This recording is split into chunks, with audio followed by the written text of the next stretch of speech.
Samantala, kanya-kanyang pakulo at pasiklaban ang mga kandidato sa lokal na mga kandidato para sila po'y makakuha ng boto. Yan po sa kanila pong mga nasasakupan, lalo't ngayong araw na itong simula ng kampanya. Mayan Corbera sa balita.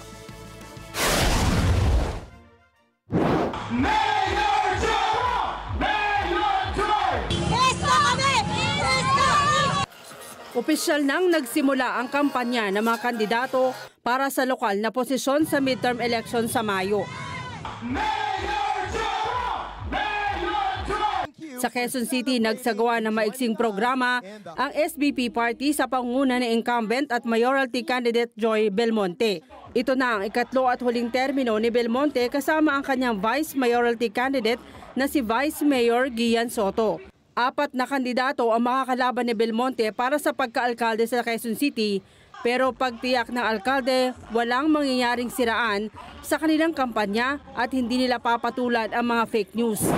Bagamat meron ako mga kalaban, hindi sila katulad nung dati na talaga naninira, alam mo yon. Tingin ko mas madadalian tayo kasi imbis na we are spending our time answering negative allegations or disinformation, we are now going to use our time towards positive campaigning na masasabi lang sa mga tao ano yung nagawa natin at ano pang pwede nilang asahan sa atin. And also it's important for me kasi isa sa mga brand of leadership ko is participatory governance. So kailangan ma-engage ko talaga yung taong bayan na maging bahagi sa pangasiwa ng lungsod through their active participation. Lungsod ng Pasig, handa na ba kayo? Sa Pasig City, nagtipon-tipon ang tinaguriang Team Giting ng Pasig at mga taga-suporta ni Pasig Mayor Vico Soto sa Mega Market. Dumalo rin sa kick-off campaign ang kanyang ama at TV personality na si Vic Soto bilang pagsuporta sa anak na kumakandidato para sa kanyang ikatlong termino. Katandem ni Mayor Vico si Vice Mayor at re-electionist Dodot Jaworski. Makakalaban ni Soto sa Pasig ang negosyanteng si Cesara Rowena Descaya. Noong nakaraang taon, hiniling ni Soto sa COMELEC na i-disqualify si Descaya dahil pagmamayari umano nito ang St. Gerard Construction Company na may koneksyon umano sa St. Timothy, ang financial partner naman ng Miro System Company na technology provider ng COMELEC. Sa Maynila, nag-motorcade naman sa Tondo ang babalik sa pagkaalkalde na si dating Manila Mayor Isko Moreno. Makakatapat niya sa posisyon ang dating kaalyado na si incumbent Mayor Hani Lacuna. We will do what we have to do, Gigi and I, and the entire team ng Your Miss Choice.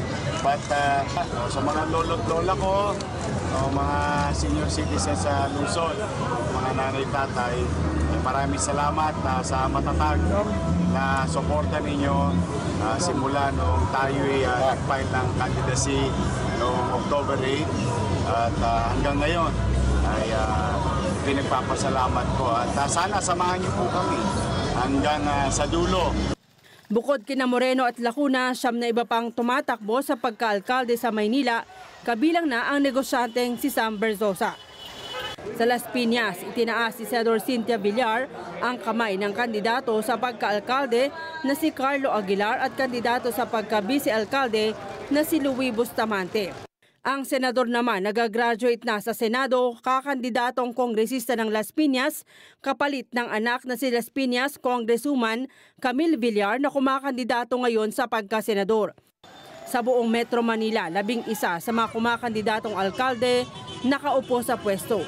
Kinabibilangan niya ni Soto, Belmonte, Lacuna, Navotas City Mayor John Ray Tiangco, Caloocan City Mayor Del Gonzalo Malapitan, Valenzuela City Mayor Wes Gatchalian, Malabon City Mayor Ginny Sandoval, San Juan City Mayor Francis Zamora. Sa Pasay naman ay si Emmy Calixto Rubiano, si Mayor Rufy Biason sa Muntinlupa at si Mayor Lani Cayetano sa Taguig. Nagpaalala ang COMELEC sa mga kumakandidato na mahigpit na sumunod sa mga ipinairal na patakaran, kabilang na ang paggamit ng campaign materials. Mahigpit ding ipinagbabawal ang vote buying kahit pa ang pagbibigay ng pagkain o inumin sa kanilang mga taga-suporta. Mayan Corbera para sa Mata ng Agila, matatag, matapang, matapat.